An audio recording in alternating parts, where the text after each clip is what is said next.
बिस्मिल्लाहिर्रहमानिर्रहीम। अस्सलाम वालेकुम डियर स्टूडेंट्स, कैसे हैं आप।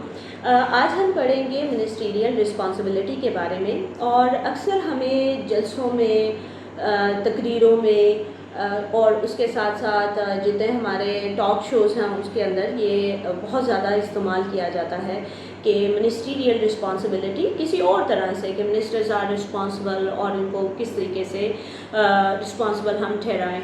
हमारे पास और बहुत सारे तरीक़ेकार हैं, लेकिन एक डॉक्ट्राइन है मिनिस्ट्रियल रिस्पॉन्सिबिलिटी का, जिसका मतलब ये है कि ये डॉक्ट्राइन कहता है कि there is a relationship between minister and its department. अब डिपार्टमेंट को रन कौन करता है? डिपार्टमेंट को रन सिविल ब्यूरोक्रेसी करती है। एक ब्यूरोक्रेट डायरेक्टली रिस्पॉन्सिबल होता है मिनिस्टर्स के, जो मिनिस्टर उसका उस डिपार्टमेंट का हेड होता है।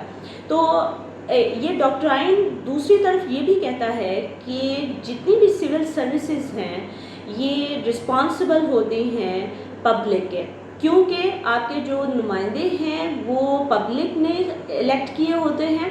सो सिविल सर्विस जो रिस्पॉन्सिबल होगी वो किसको रिस्पॉन्सिबल होगी? पब्लिक को। और पब्लिक को कैसे रिस्पॉन्सिबल होगी? थ्रू मिनिस्टर्स, जिन्हें पब्लिक ने इलेक्ट किया होता है। आई होप कि आपको मिनिस्ट्रियल रिस्पॉन्सिबिलिटी समझ आ गई होगी। Thank you.